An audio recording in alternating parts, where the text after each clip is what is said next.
Registry में फर्जीवाड़े को रोकने और आम जनता की सुविधा के लिहाज से शासन द्वारा संपदा पोर्टल टूल लागू करने का निर्णय लिया गया है। इसके अंतर्गत संपत्ति के क्रय विक्रय में गवाहों की अनिवार्यता समाप्त हो जाएगी। केवल क्रेता विक्रेता के आधार कार्ड बेस्ड रजिस्ट्री होगी। इसके अलावा एक मोबाइल ऐप भी जारी किया जा रहा है। संपत्ति के क्रय विक्रय में होने वाले फर्जीवाड़े को रोकने के लिए सरकार द्वारा संपदा 2 पोर्टल लागू किया जा रहा है। इसमें न केवल रजिस्ट्री में लगने वाले समय की बचत होगी, बल्कि गवाहों की भी अनिवार्यता समाप्त हो जाएगी। वहीं इस पोर्टल के जरिए फर्जीवाड़े पर भी रोक लगेगी। कोई भी व्यक्ति रकबे से ज्यादा जमीन का विक्रय नहीं कर सकेगा। संपत्ति की वास्तविक पहचान के लिए मोबाइल ऐप के माध्यम से ही फोटो अपलोड होगी और उसी आधार पर संपत्ति का विक्रय होगा। उस संपदा 2 पोर्टल से बहुत सारी चीज़ें जो है वो जनता के हित में हो रही हैं और रजिस्ट्री में लगने वाला समय जो है वो अपने आप इसमें कम हो जाएगा। इसके अंतर्गत क्रेता और विक्रेता के लिए जहां पहले गवाहों की अनिवार्यता थी वह समाप्त होकर सीधे आधार बेस्ड हो जाएगा, तो उसमें गवाह नहीं रहेंगे तो रजिस्ट्री का टाइम भी कम होगा और जो मूल विक्रेता और मूल क्रेता ही यहाँ पर आएगा और आधार से अपनी पुष्टि करेंगे, तो जो फर्जीवाड़े होते थे उसकी भी संभावना लगभग नगण्य और समाप्त हो जाएगी। खसरे में यदि व्यक्तियों का नाम चढ़ जाता है तो कभी कभी ये होता है कि कोई व्यक्ति अपने रकबे से भी ज़्यादा का विक्रय कर देता है, पर अब जो संपदा 2 में ये संभव नहीं हो पाएगा। व्यक्ति उतने ही रकबे का विक्रय कर पाएगा जितना कि उसके पास में है। अगर वो रजिस्ट्री कर चुका है वहाँ पे, तो जो संपदा का पोर्टल है वो अपने आप उस रकबे को माइनस कर देगा। संपत्ति की वास्तविक पहचान के लिए एक मोबाइल ऐप सरकार ने जो है वो पंजीयन विभाग ने लॉन्च किया है। फिलहाल ये पोर्टल प्रदेश के 5 जिलों में लागू किया गया है। कॉमन यूनिवर्सल एग्जामिनेशन टेस्ट शहर के 15 सेंटरों में आयोजित किया गया, जिसमें 5000 से अधिक परीक्षार्थियों ने हिस्सा लिया। 12वीं के बाद देश की टॉप मोस्ट यूनिवर्सिटी में प्रवेश के लिए CUET परीक्षा का आयोजन किया गया।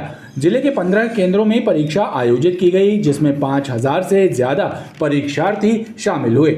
मॉडल स्कूल में भी परीक्षा का सफल संचालन हुआ, जिसमें 450 परीक्षार्थी शामिल हुए। परीक्षा 2 पालियों में संपन्न हुई। हाँ, नेशनल टैलेंट एजेंसी जो है NTA, जो भारत सरकार की तरफ से है, जो यहाँ पर स्वीट का exam common universal examination test होता है। इस टेस्ट के माध्यम से जो बड़ी बड़ी इंस्टीट्यूट हैं उनमें बच्चों के एडमिशन होते हैं कॉलेज में। कितने परीक्षार्थी इसमें शामिल होंगे? अपने सेंटर में 480 बच्चे हैं और 2 शिफ्ट में हमारे यहाँ एग्जाम है आज। वहीं 16 मई को भी परीक्षा का आयोजन होगा। शासकीय कन्या विद्यालय कटंगी में छात्राओं को ब्यूटी एंड वेलनेस का 20 दिवसीय प्रशिक्षण दिया जा रहा है। विशेषज्ञ महिलाओं द्वारा ट्रेनिंग देकर छात्राओं को ब्यूटी पार्लर संचालन से जुड़ी जानकारियां प्रदान की जा रही हैं। प्रदेश सरकार के निर्देश पर नवीन व्यावसायिक शिक्षा के तहत शासकीय कन्या विद्यालय कटंगी में इन दिनों ब्यूटी पार्लर की ट्रेनिंग दी जा रही है। कक्षा 9वीं से 12वीं तक की छात्राओं को ब्यूटी एंड वेलनेस का प्रशिक्षण दिया जा रहा है, ताकि आगे चलकर छात्राओं को आत्मनिर्भर बनाया जा सके। विशेष महिलाएं स्कूल की छात्राओं को ब्यूटी पार्लर संचालन से जुड़ी तकनीकी और व्यवहारिक जानकारियां भी प्रदान कर रही हैं। 20 दिवसीय शिविर में छात्राओं को thread, bleaching, facial, hair cutting, manicure, pedicure, दुल्हन का मेकअप करना सिखाया जा रहा है। स्कूल प्रबंधन का कहना है कि ये प्रशिक्षण छात्राओं को स्वावलंबी बनाने की दिशा में बेहद मददगार साबित होगा। निजी स्कूलों द्वारा अवैध रूप से की गई फीस वृद्धि की जांच लगातार चल रही है। शिक्षा विभाग के अधिकारियों का कहना है कि नियम विरुद्ध तरीके से वसूली गई फीस की राशि अभिभावकों को वापस दिलाई जाएगी। कलेक्टर दीपक कुमार सक्सेना के निर्देश पर उन निजी स्कूलों की जांच की जा रही है जिन्होंने नियम विरुद्ध तरीके से फीस वृद्धि की है। करीब 1 दर्जन स्कूल संचालकों के खिलाफ जांच चल रही है। अधिकारियों का कहना है कि अवैध रूप से वसूली गई फीस की राशि अभिभावकों को वापस दिलाई जाएगी। 6 स्कूलों की समक्ष सुनवाई हुई थी और 10 स्कूलों की समक्ष सुनवाई अभी 8 तारीख को हुई थी। इनके लगातार अभिलेखों का परीक्षण जारी है, कैलकुलेशंस चल रहा है। जो भी शुल्क वृद्धि हुई है उसका परीक्षण किया जा रहा है कि भाई इस पर कितनी मात्रा में शुल्क वृद्धि हुई, कितना अमाउंट आ रहा है, किस क्लास का है, वो सब फिर नियमों के अनुसार कितना वापस कराया जाना है, तो वो सब कार्यवाही अभी प्रचलन में है। इसके अलावा इनके पुस्तकों का भी परीक्षण चल रहा है कि हर साल कौन सी पुस्तकें लागू की गई, इनकी समिति ने पारित किया, फिर कहाँ पर वो मिल रही थी, उनके ISBN नंबर की स्थिति क्या है, ये प्रक्रिया लगातार जारी है। कुछ बुकों में ISBN नंबर नहीं मिल पाया था, उसके लिए हाँ, वो ISBN नंबर नहीं मिले हैं, वो जब्ती में अनुविभागीय अधिकारियों के द्वारा ली गई हैं, उसका भी परीक्षण चल रहा है कि ऐसी आखिर क्यों स्थिति निर्मित हुई कि बिना ISBN नंबर की पुस्तकें प्रचलन में आई। अगर देखा जाए सर, अगर मान लीजिए दोषी पाया जाए तो क्या कार्रवाई होगी इसमें? इस पर जो अपना निजी स्कूल का फीस एवं संबंधित विषय का अधिनियम 2017 है, उसके अंतर्गत कार्रवाई होगी। उसमें शुल्क वापसी की भी आदेश हो सकते हैं, जुर्माने के भी आदेश हो सकते हैं, या अन्य और दूसरे प्रकार की गतिविधियां पाई गई तो फिर। इसके साथ ही पुस्तकों के मामले में भी जांच की जा रही है। जल्द ही जांच रिपोर्ट कलेक्टर को सौंप दी जाएगी। ट्रैफिक पुलिस ने 105 दिनों में अमानक नंबर प्लेट और बिना नंबरों के वाहन और मॉडिफाइड साइलेंसर वाले लगभग 10,000 दोपहिया वाहनों के विरुद्ध कार्रवाई की है। इसके साथ ही वाहन चालकों से हाई सिक्योरिटी नंबर प्लेट के लिए आवेदन भी कराए गए हैं। ट्रैफिक पुलिस द्वारा चलाए गए अभियान के तहत चीता एवं पेट्रोलिंग मोबाइलों में शामिल टीम ने बिना नंबर एवं अमानक नंबर प्लेट लगे दोपहिया वाहनों की जांच कर उनके चालकों के विरुद्ध कार्रवाई की है। इसके अलावा तेज आवाज और मॉडिफाइड साइलेंसर वाले चालकों के वाहन भी थाने लाए गए। एडिशनल SP प्रदीप शेंडे ने बताया कि लगभग 10,000 वाहन थाने लाए गए हैं। शहर और देहात के सभी थानों में इस प्रकार की कार्रवाई कर रही है। हमारी जो चीता मोबाइल है, ये लगातार देखती है कि किस गाड़ी में अमानक नंबर प्लेट है और इसमें मॉडिफाइड साइलेंसर लगा हुआ है। ऐसी गाड़ियों को अपन लेके आते हैं, उनके विरुद्ध विधि सम्मत कार्रवाई करते हैं। मोटर व्हीकल एक्ट के अंतर्गत उसमें भी हम लोग लगातार कार्रवाई कर रहे हैं। जो लोग हेलमेट का इस्तेमाल नहीं कर रहे हैं या कार चलाते समय सीट बेल्ट का इस्तेमाल नहीं कर रहे, उन लोगों के विरुद्ध भी हम मोटर व्हीकल एक्ट के अंतर्गत कार्रवाई कर रहे हैं। और गाड़ियाँ चलाते समय जो लोग मोबाइल का इस्तेमाल कर रहे हैं, उनके विरुद्ध भी अपन कार्रवाई कर रहे हैं। ASP ने बताया ये अभियान लगातार जारी रहेगा। क्षेत्र में बढ़ते अपराध और नशे के कारोबार को लेकर युवा कांग्रेस कार्यकर्ताओं ने हनुमानताल थाने का घेराव किया। युवा कांग्रेस कार्यकर्ताओं का कहना है कि आम जनों का जीना मुश्किल हो रहा है और अपराधियों के हौसले बुलंद है। जारी नहीं चलेगी, नहीं चलेगी, नहीं चलेगी। सत्ता की दलाली बंद। युवा कांग्रेस कार्यकर्ताओं ने हनुमानताल थाने का घेराव करते हुए आरोप लगाया कि क्षेत्र में लगातार आपराधिक घटनाएं बढ़ रही हैं। गली गली नशे का अवैध कारोबार हो रहा है, लेकिन पुलिस कोई कार्रवाई नहीं करती। बढ़ते अपराधों के कारण आम जनों का जीना मुश्किल हो रहा है और अपराधियों के हौसले बुलंद हैं। नहीं चलेगी, नहीं चलेगी। पुलिस प्रशासन होश में आओ, होश में आओ, होश में आओ। दारू गांजा बेचवाना बंद करो, बंद करो, बंद करो। पूरे शहर में जिस तरीके से अपराधियों ने अपने पैर पसार लिए हैं, बेखौफ होकर पूरे शहर में चाकूबाजी की घटनाएं, चोरी की घटनाएं, लूट की घटनाएं और मादक पदार्थों की बिक्री, अवैध हथियार जैसी चीज़ें खुलेआम शहर में व्यापार का एक धंधा बन चुका है। उसी के चलते आज हनुमानताल थाना क्षेत्र में जबलपुर युवक कांग्रेस ने आज यहाँ पर घेराव किया कि इस एक महीने में केवल हनुमानताल थाना क्षेत्र में 20 से ज़्यादा चाकूबाजी की घटनाएं हुई हैं और हर गली में कम से कम 2 से 3 मादक पदार्थ, अवैध दारू, अवैध गांजे की दुकानें हैं, जो यहाँ के स्टाफ को भली भांति पता है कि कौन बेचता है। बेचने वाले के पास जब ज़्यादा पैसा आता है और पीने वाला जब ज़्यादा नशे में होता है तो क्षेत्र में जाहिर बात है कि घटनाएं बढ़ती हैं।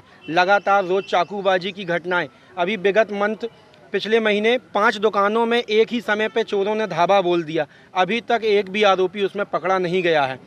एक व्यक्ति को चाकू मारी गई, रोज़ उसको दम दी जा रही है कि रिपोर्ट नहीं कटाता है तो उसको जान से मार दिया जाएगा। उसकी जानकारी देने के बाद भी आरोपी खुलेआम घूम रहे हैं। क्षेत्र में लगातार मादक पदार्थों की बिक्री है। इन सभी संदर्भ में आज हनुमानताल थाने का घेराव किया गया है कि TI महोदय को भी जानकारी देने के बाद यहाँ तक कि कुछ घटनाएं ऐसी भी हुई कि जब क्षेत्र में होने वाली अवैध गतिविधियों की जानकारी यहाँ पर दी जाती है तो पुलिस प्रशासन द्वारा आरोपियों को बता दिया जाता है। तो यहाँ का जनमानस पुलिस को बताना भी, अब बताने में भी अपने आप को सुरक्षित महसूस नहीं कर रहा है। पुलिस को बताने के बाद भी अगर आरोपियों को ये पता चल जाए कि किसने उसकी जानकारी दी है और आरोपियों द्वारा उसे परेशान किया जाए, तो आप समझ सकते हैं कि जबलपुर शहर में एक आम मानस कितना सुरक्षित है। इन्हीं सब चीज़ों को लेकर प्रशासन की जो लापरवाही है, जो अपराधियों को खुला संरक्षण यहाँ की हनुमानताल पुलिस ने दे रखा है, इसके विरोध में आज हम लोगों ने यहाँ पे ज्ञापन देने आए हैं। युवा कांग्रेस कार्यकर्ताओं ने चेतावनी दी है कि यदि पुलिस ने अपराधियों पर नकेल नहीं कसी तो पुलिस के खिलाफ तीव्र आंदोलन किया जाएगा। शादीशुदा होने के बावजूद भी 2 युवतियों के साथ शादी करने और उन्हें प्रताड़ित करने वाले 2 युवकों पर महिला थाना पुलिस द्वारा कार्रवाई नहीं किए जाने से नाराज पीड़िताओं ने एसपी कार्यालय पहुंचकर शिकायत की है। एसपी कार्यालय पहुंची सिंगरौली और मदन महल थाना क्षेत्र में रहने वाली 2 युवतियों ने एसपी कार्यालय पहुंचकर अपनी व्यथा एडिशनल एसपी से बयां की। उन्होंने बताया कि मनीष पटेल और राहुल मौर्य नाम के युवकों ने उन दोनों को धोखे में रखकर शादी की और उनका दैहिक शोषण किया, जिसकी शिकायत लेकर वो महिला थाने पहुंची, लेकिन उनकी कोई सुनवाई नहीं हुई।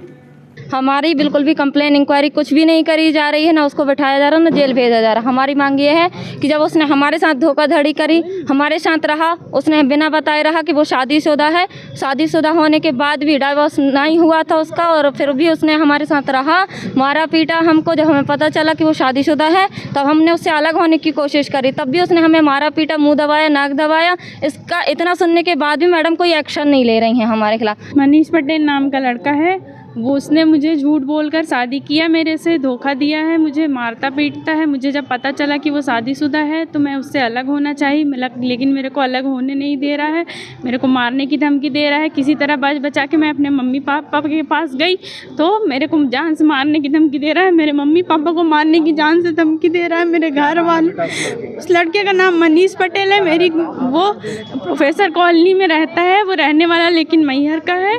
लेकिन मेरी बस यही मांग है कि मुझे इंसाफ दिया जाए और उसको कड़ी से कड़ी सजा दी जाए।